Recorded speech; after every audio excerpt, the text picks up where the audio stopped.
यीशु मसीह के पाक और अजीम नाम में आप तमाम कलाम से देखने वालों की खिदमत में सलाम पेश करता हूँ। पहला मैसेज जो मैंने आपकी खिदमत में पेश किया, बैप्तिस्मा कौन ले सकता है या बैप्तिस्मा किसको देना चाहिए, बालगों को देना चाहिए या बच्चों को देना चाहिए। तो बाइबल की तालीम के मुताबिक हमने देखा कि कोई एविडेंस नहीं, कोई सबूत नहीं, कोई वाक़या नहीं मिलता। इब्हाम के ऊपर सिर्फ तालीम को कायम किया गया है, वाज़िया तालीम है और उसमें कोई इब्हाम नहीं है कि बैप्तिस्मा वही ले सकता है जो ईमान लाए। आज मैं दूसरा मैसेज आपकी खिदमत में जो पेश कर रहा हूं वो है कि बैप्तिस्मा का दुरुस्त तरीका क्या है। जहां पर बैप्तिस्मा किसको देना चाहिए, बच्चों या बड़ों का, जहां पर इख्तलाफुल राय है तो बैप्तिस्मा देने के तरीका में भी इख्तलाफ जो है वो पाया जाता है। डुबकी से देना चाहिए या छींटे से भी दिया जा सकता है या पानी उंडेलने से भी दिया जा सकता है। तो इसको भी हम बाइबल मुकद्दस की रोशनी में ही देखेंगे। हमारे पास कसौटी है, वो खुदा का कलाम है। बाइबल मुकद्दस हमारे लिए रहनुमा है। तो कभी भी मैं आप सब से जो देखने वाले हैं दरख्वास्त करता हूं, किसी भी जमात से हो, किसी भी डिनोमिनेशन से हो, बाज़ औक़ात यही होता है जिस डिनोमिनेशन के साथ कोई मेंबरशिप है या चलता है फिर वो दूसरी तालीम को कबूल नहीं करता। तो ये किसी इंसान की या किसी डिनोमिनेशन की तालीम नहीं है, ये खुदा के कलाम की तालीम है और दुरुस्त तरीका भी बाइबल में बता दिया गया है कि किस तरह से किया जाए। इस मैसेज को मैं शुरू करता हूँ उसी किताब से जो मैंने पिछले मैसेज में जिसका मैंने रेफरेंस लिया था। बैप्तिस्मे का तरीका क्या होना चाहिए, आज मैं इस पर बात करूंगा। किताब है इल्मे इलाही की तालीम, लुईस बरकहाफ की ये किताब है जिसे उर्दू में तर्जुमा किया गया है। किताब में लिखा है बैप्तिस्मे का सही तरीका।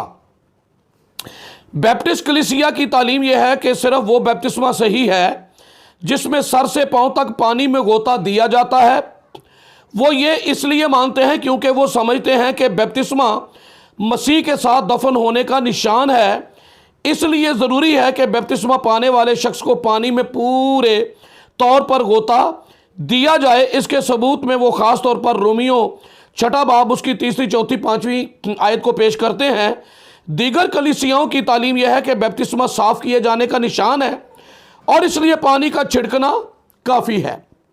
यूनाइटेड प्रेस्बिटेरियन कलीसिया की तालीम के मुताबिक गोता का बैप्तिस्मा नाजायज़ नहीं समझा जाता, मगर इस तरीके को तरजीह दी जाती है जिससे पानी छिड़का जाता है।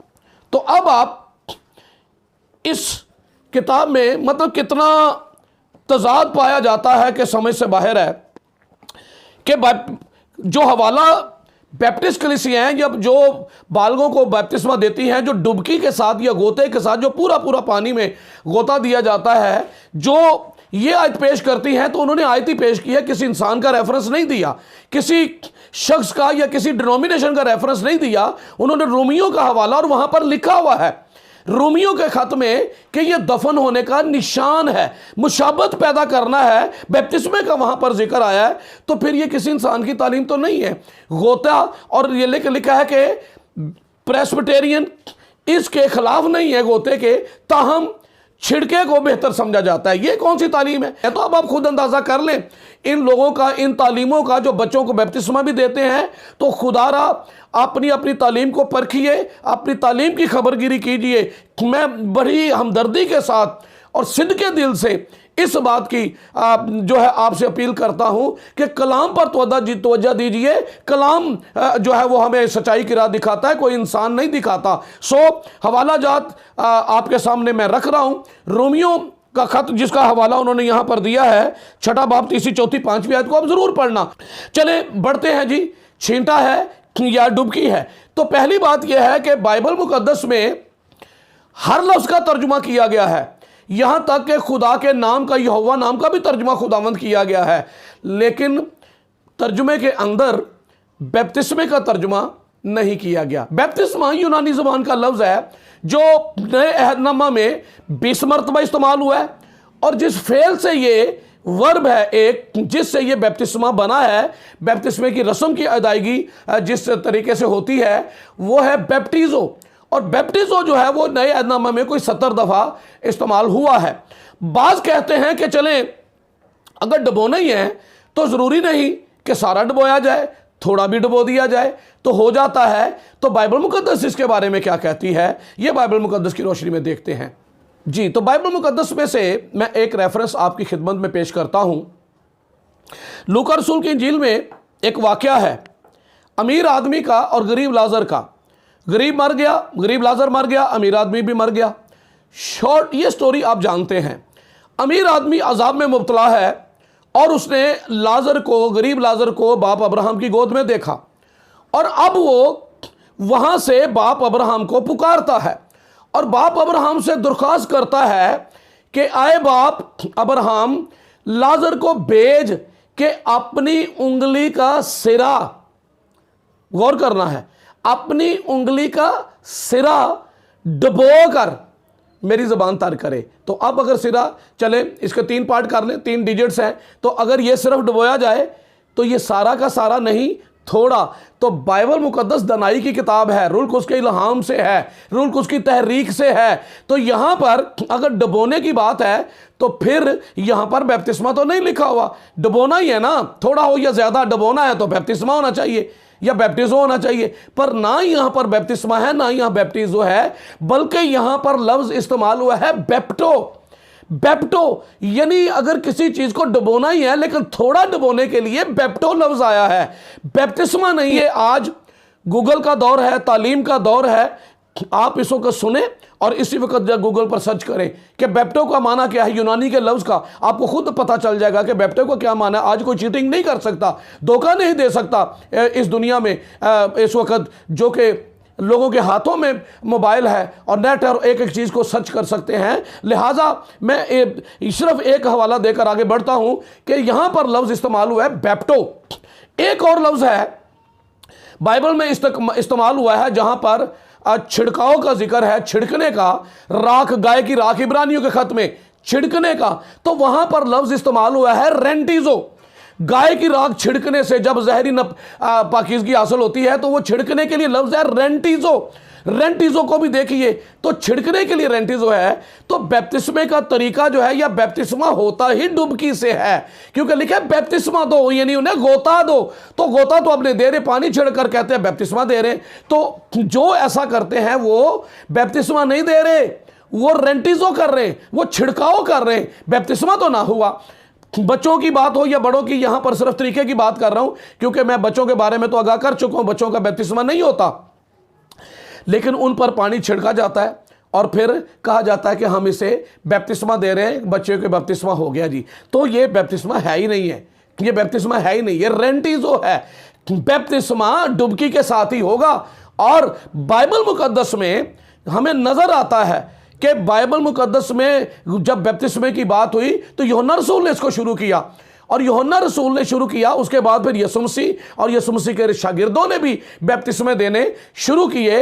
तो उन्होंने किस तरह से दिया, पहले तो अडल्ट है और ईमान लाता है, तौबा करता है और आकर फिर बैप्तिस्मा पाता है, अडल्ट है, वो कलाम को समझ सकता है, वो जानता है कि मैंने किया क्या, ये ज़ाहिरी निशान है, ये इनकी किताबों में लिखा हुआ है। तो इससे पहले कि मैं ये तरीका बताऊं, मैं आपको एक किताब का रेफरेंस देता हूं। मेरे हाथ में एक किताब है अहद के फर्जंद, और ये बच्चों के बैप्तिस्मे को साबित करने के लिए पूरी किताब लिख डाली और वक्त भी ज़ाया किया और दूसरों को भी गुमराह करने की कोशिश की गई है। चलें इस बात अहद के फर्जंद के ऊपर फिर किसी वक्त बात करूंगा, लेकिन इसमें से जो बात बताने लगा हूं, बच्चों के बैप्तिस्मे की बात हो रही है और बैप्तिस्मे के बारे में ये सफ़ा नंबर 55 है। सफ़ा नंबर 55 पर क्या लिखा हुआ है? बैप्तिस्मा गुनाहों की माफ़ी तस्दीक का एक ज़ाहिरी निशान है। जब बच्चे ने गुनाह किया ही नहीं तो गुनाहों की माफ़ी किस बात की? बच्चे ने तो गुनाह किया ही नहीं है, वो तो पाकीज़गी की हालत में पैदा हुआ है, उसे तो कोई गुनाह किया ही नहीं है। चले, बाइबल मुकद्दस की बुनियादी तालीम खोए हुए इंसान के लिए खुशखबरी का पैगाम है। गुनाहों की माफ़ी का ऐलान, नजात का पैगाम और गुनाहों के कफ़ारा के लिए कामिल कुर्बानी है। ये सब कुछ बाइबल मुकद्दस के बुनियादी हक़ाइक़ हैं जो हर फ़र्द और बशर के लिए हैं। हर फर्द बशर के लिए है, गुनाहों की माफी के वादा के लिए, निशान और मोहर के तौर पर सैक्रामेंट की जरूरत। मरकस 1:4, अमाल 2:38। बैप्तिस्मा इस बात की अलामत है कि जो रूह यीशु को निजात दहिंदा कबूल करती है, यीशु के खून के छिड़के जाने के बायस उसके गुनाह मुआफ हो जाते हैं और उसका बातन धुलकर बर्फ की मानद सफेद हो जाता है। अब खुद ही उठा उठा कर बच्चों को बैप्तिस्मा देते हैं। बच्चों ने क्या किया? ना गुनाह किया, ना उन्हें कफारे की समझ। और यहां तो वो पा रहा है जिसे समझ है, जिसे पहचान है। जो हवाला दिया गया है अमाल 2:38 का, वहां लिखा है उनके दिलों पर चोट लगी अमाल की किताब में, और उन्होंने कहा भाइयों हम क्या करें? पतरस ने कहा तौबा करो, अपने गुनाहों की माफी के लिए यीशु मसीह के नाम पर बैप्तिस्मा लो तो रूहुल कुद्स नाम में पाओगे। सीधी सीधी सी बात है, सीधी सीधी तालीम है। बहरहाल बैप्तिस्मा गुनाहों की माफी, सजा और जुर्म से रिहाई का सबूत मुहैया करता है। रूहुल कुद्स कलाम के वसीला से लोगों को कायल करता है और बैप्तिस्मा उनके गुनाहों की माफी का ऐलान है। भाई इस किताब में जो लिखा है मैं इसको ऐसे ही मानता हूं, हम मानते हैं क्योंकि बाइबल में मुकद्दस तालीम। लेकिन ये अमली तौर पर करते क्या हैं? अमली तौर पर तो ये बड़ों को बैप्तिस्मा देते ही नहीं है, अमली तौर पर ये बच्चों को ही बैप्तिस्मा देते हैं। जिसने ना गुनाह किया, ना उसे कफारे की समझ, ना उसे कलाम की समझ। लिखा है बच्चे को रास्तबाज, दूध पीते हुए को रास्तबाजी के कलाम का तजर्बा नहीं होता। बहरहाल हम बात कर रहे थे तरीके की कि बैप्टिस्ट कलीसियां तो डुबकी के साथ देती हैं, यानी जितने भी पानी का बैप्तिस्मा बालगों को देने वाले हैं उनकी बात हो रही है। बच्चों को बैप्तिस्मा देने के बारे में जितनी जमातें हैं वो एक तो बच्चों को बैप्तिस्मा देती हैं, ऊपर से छिड़काव करती हैं और कहते हैं हम बैप्तिस्मा दे रहे हैं, रेंटिजो करते हैं। तो बाइबल मुकद्दस में क्या तरीका अपनाया गया? यूहन्ना रसूल की इंजील 3 बाब 22वीं आयत। इन बातों के बाद यीशु और उसके शागिर्द यहूदिया के मुल्क में आए और वो वहां उनके साथ रहकर बैप्तिस्मा देने लगा। बड़े गौर से सुनना है। और यूहन्ना भी, यीशु और उसके शागिर्द यहूदिया के मुल्क में आए और वो वहां उनके साथ रहकर बैप्तिस्मा देने लगा। और यूहन्ना भी शालीम के नजदीक ऐनून में बैप्तिस्मा देता था, क्योंकि वहां पानी बहुत था और लोग आकर बैप्तिस्मा लेते थे। यीशु ने भी आकर बैप्तिस्मा लिया है, लोग आकर बैप्तिस्मा लेते थे। और यूहन्ना बचा नहीं था, जिसे समझ नहीं थी कि बैप्तिस्मा बालगों को देना, तो देना कैसे है। यीशु मसीह के शागिर्दों को भी पता था, ये आकर बैप्तिस्मा वहां देते हैं जब पानी, क्या जरूरत पड़ी है, जब छिड़कोगी वहां से थोड़ा सा मग्गे में ले पानी और छिड़का करके कर जाओ, भी थोड़े सारे अंदर बैप्तिस्मा हो गया। एक एक को आगे लेके जाने की जरूरत क्या है? सब पर ही छिड़क दिया जाता और कहा तुम्हारा बैप्तिस्मा हो गया। थोड़े होश के नाखून ले ऐसे लोग, कहां गई है अकल? सीधी सीधी बात को बिगाड़ते हैं। यूहन्ना, यीशु के शागिर्द, और वो आकर ऐसी जगह पर बैप्तिस्मा देते हैं जहां पानी बहुत है। क्यों पानी बहुत है? वहां क्यों आकर देते हैं? इसलिए कि वहां डुबकी हो सकती है। तो लिहाजा बैप्तिस्मा का मतलब ही असल में डुबकी है। बैप्तिस्मा का मतलब ही डुबकी है। जाकर देखिए डिक्शनरी के अंदर, ढूंढिए ग्रीक डिक्शनरी के अंदर जाकर, नेट आपके पास है, थोड़ा सा कोशिश कीजिए, मेहनत करें, आपको मिल जाएगा कि बैप्तिस्मा और बैप्टिज्म के माने क्या हैं। तो फिर आपको मेरी इस जो है वो दलाइल को भले ना माने, आप जाकर ज़रा प्लीज़ देख लें। तो मैं आपकी खिदमत में यह कह रहा हूं कि बैप्तिस्मे का दुरुस्त तरीका जो है, एक तो यह है कि बालगों का, और इस वीडियो में मैं बयान कर रहा हूं कि बच्चों का बैप्तिस्मा नहीं है, बालगों का है, बड़ों का है जो ईमान लाते हैं, और फिर उनका बैप्तिस्मा डुबकी ही से होता है। बैप्टिस्ट कलीसिया गलत नहीं कर रही। और ये जो कहते हैं कि इस तरीका पर यह तरीका ज़्यादा बेहतर है, भाई ये किसने आपको सिखा दिया? ये तरीका आपको किसने सिखा दिया? बाइबल में तो कोई ऐसा तरीका नहीं है कि वो जब यूहन्ना जो है वो शालीम में जहां पानी बहुत है, यीशु और यीशु के शागिर्द भी यहूदिया में आकर बैप्तिस्मा देने लगे, पानी बहुत था, जहां पानी बहुत था।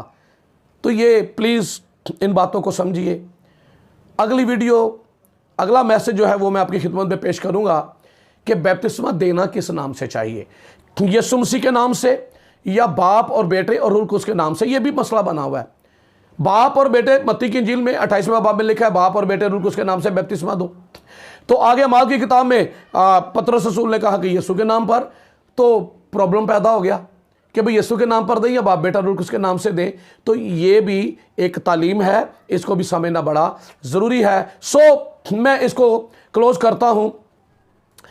जब हबशी खोजा ने बपतिस्मा लिया फिलिप्पुस से, तो लिखा है कि वो उस पर अपनी रथ पर सवार होकर जा रहा था। वजीर था वो। और एक वजीर है, अगर छिड़के की बात है तो क्या उसके रथ पर पानी नहीं होगा? वो अपने मुल्क से यरूशलेम में इबादत करने आया हुआ है, तो रथ में पानी नहीं होगा उसके पास? जो इतना लंबा सफ़र, एक वजीर है, सफ़र का इंतज़ाम करके निकलते होंगे, खाने पीने का सारा कुछ ऐसे बहरहाल।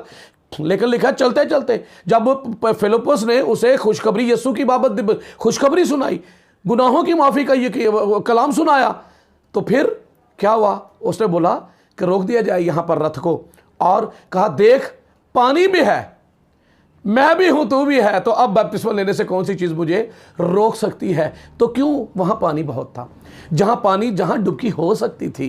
तो छींटे की बात है तो वो रथ के ही अंदर हो जाता, क्योंकि पानी ऐसा नहीं हो सकता, वो मौजूद है, लेकिन उसने वहाँ पर लिया। तो इस तरीके से दलाइल देते हैं कि वो पास से ऊपर आ गए, तो भाई छिड़कना था तो पास जाकर आने की, वहीं पर ही हो जाता, या वो किसी मुलाजिम से कहता भाई पानी बहुत है, जाकर वहाँ से थोड़ा सा पानी भर के ले आओ। सीधी सीधी तालीम है, उसको बिगाड़ कर रख दिया है। सो पानी के पास जाने के लिए यूनानी का लफ्ज़ इस्तेमाल हुआ है पानी में इज़, और बाहर आने के लिए एक, दोनों अलग अलग माने। और आप ग्रीक की डिक्शनरी में देखें तो एक कॉलम बनाकर और एरो बनाकर बाहर से अंदर की तरफ के लिए जो लफ्ज़ है वो इज़ है, यानी में, और फिर अंदर से बाहर के लिए एक लफ्ज़ इस्तेमाल हुआ है, एक। तो दोनों अलग अलग लफ्ज़ है। में उर्दू में तो में ही आया है, पानी में से, लेकिन इस और एक ये वाजिया कर देते हैं कि पानी में गया और पानी में से बाहर। मैं आपके इन कमेंट्स का इंतज़ार करूँगा। खुदावंद आपको बरकत दे, खुदावंद का फजल और उसकी सलामती आपके साथ हो।